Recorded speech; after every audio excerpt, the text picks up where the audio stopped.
Hello and welcome back to the channel, ladies and gentlemen. In today's video we're watching the best game of 2023. In my opinion, this game was played at FIDE World Cup 2023 between two fellow countrymen, Arjun Erigaisi, who was playing with white, and Rameshbabu Praggnanandhaa, who was playing with black pieces. And what is so spectacular about this game is that Praggnanandhaa really played one of his best games.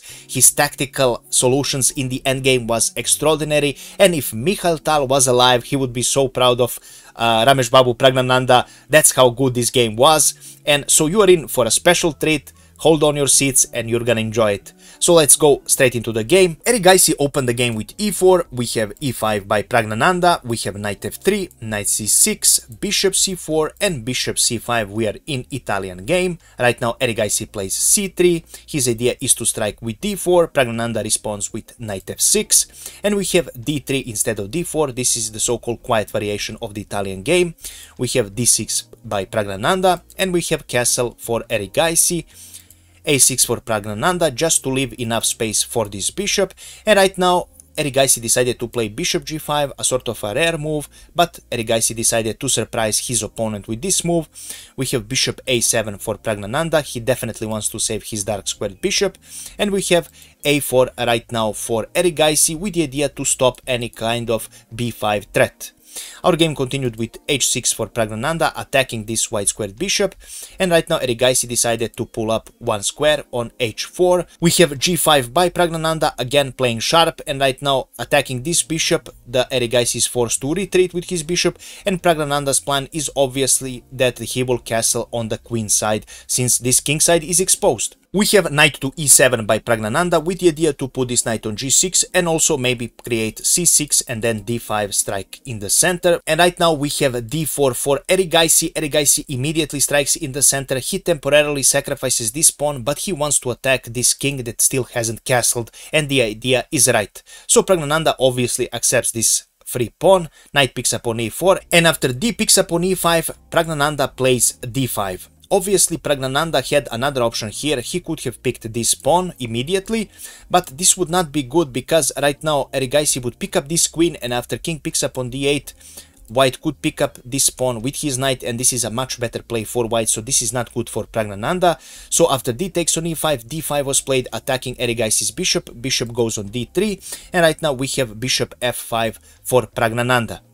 We have a knight d4 played for Erigaisi, right now attacking this bishop, and right now Praggnanandhaa plays queen d7 to protect this white squared bishop. We have king h1 for Erigaisi, a kind of a prophylactic move, waiting for the black's idea, and let's see what black would play. Praggnanandhaa immediately pushes h5, right now threatens h4 and to capture this bishop, and the situation is kind of getting more complicated for white. White, to counter that, he plays immediately h4, and right now Praggnanandhaa decided that it is the right time to castle on queen side, which he does. We have queen e2 for white, right now aiming at this knight as well, and we have nice attack with the bishop g4. Right now forking and blocking this with f3 is not good, because this knight will be this bishop will be picked up with this knight, and this would be a royal fork, and it's game over for white. So Erigaisi is forced to retreat his queen on e1. After this move, Praggnanandhaa immediately strikes with knight f5, putting the knight on even better square, aiming at this bishop and also attacking this knight. But instead of this move, Praggnanandhaa had something even better. So after queen e1, actually the best move was bishop picking up on d4. And after c picks up on d4, we have g picks up on h4. And if bishop picks up this pawn, we have extraordinary bishop f3. Right now, if g picks up on f3 is played, queen h3 is pretty much game over for Erigaisi, because this king is in desperate position. He can only move here. We have a rook on g8 check, this bishop will fall, and this king is pretty much done. So this was a better option for Praggnanandhaa, but this game was played at blitz, so 3 minutes and plus 5 seconds per each move. So this was a fast game, not many time to calculate this sort of strategies. So we have bishop picking up on e4 for Erigaisi, d picks up on e4 for Praggnanandhaa, and queen picks up on e4 for Erigaisi. Right now we have another trade in the center, bishop picks up on d4, c picks up on d4, and we have g picks up on h4, and right now this bishop is in a really awkward spot. For example, if he goes on f4, we have h3 with the threat to expose the white king, and after after g3 we have knight picking up on d4 with much better play for black. So that is the reason after g picks up on h4, e6 was played for Erigaisi, with the idea to just open this square for this white squared bishop and attack this rook. And Praggnanandhaa obviously finds the best move. He picks up this bishop with g3 firstly, and after f picks up on g3 we have bishop picking up on e6, and with the advantage for black. So after this move e6, if Praggnanandhaa picked up with his queen, actually this would be good for white. And after queen picks up on e6, f picks up on e6, bishop e5, and white would be black is still doing better here, but white can at least try and counter this position. So Praggnanandhaa finds the best move, of course. And after f picks up on g3 we have bishop picking up on e6, and after g picks up on h4 we have rook h to g8. Right now this obvious attack on this king is the main idea of black, so that is why Praggnanandhaa played this move. We have knight goes on c3, and we have queen picking up on d4 right now.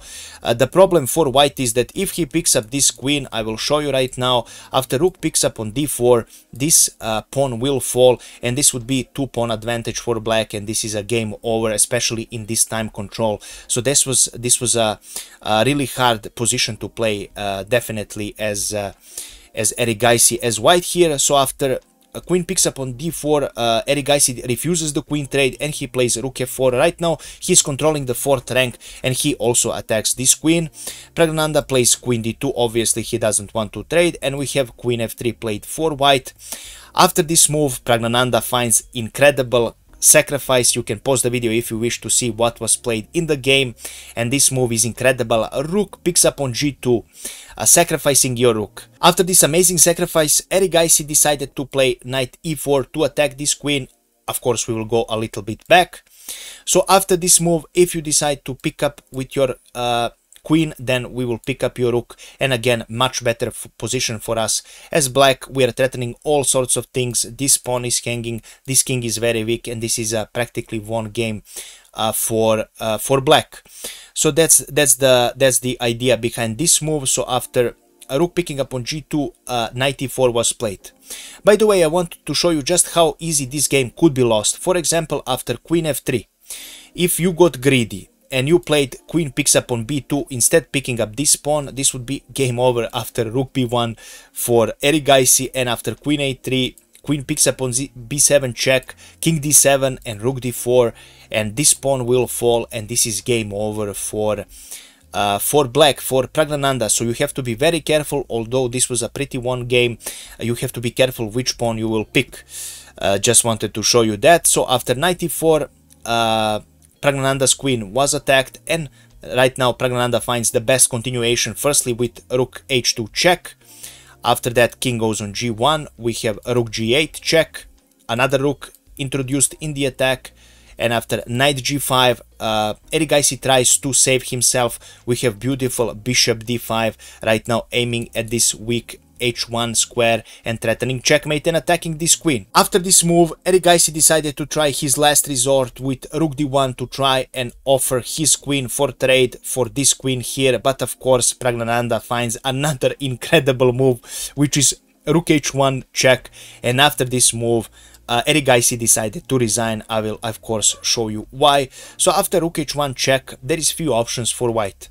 For example, he can pick up with his king. After that, black would continue with queen picking up on d1 check. You cannot pick up with your queen because your king is pinned here, of course, with this bishop. So after king g2, we would continue with bishop f3 check, and after rook picks up on f3, queen e2 is the way to go, check, king g3, f6, attacking this knight, you cannot move it, and after you pick up this pawn, then we have queen g4 check, and after king f2, queen d4 check, and this is a double attack, and your rook will fall, and it's game over.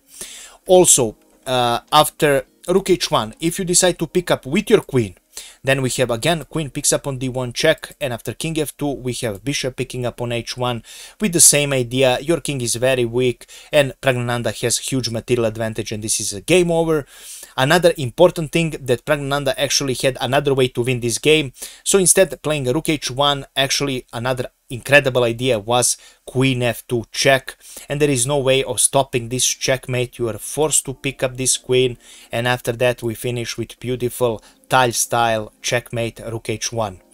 And this is how this game ended, and this is all I have prepared for you today. If you enjoyed this video, please make sure to leave a comment, like and share this video, because it really helps me a lot. I cannot stress how important this is to me. If you wish to donate, I will leave the link in the description below. All of the donators will be listed in all of my future videos. This is not obligatory, this is only if you wish to help the channel. Any amount is much appreciated, of course. And also let me know your thoughts about this game in the comments below. Let me know if you enjoyed this game. Do you think this was Praggnanandhaa's best game?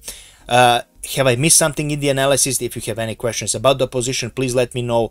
I will gladly answer all of your comments. And I'm really looking forward to future Praggnanandhaa's games. India chess is really getting huge. They deserve it. They play really amazing chess, and I'm really looking forward to their future games, especially their Indian team as well in Ekip championships.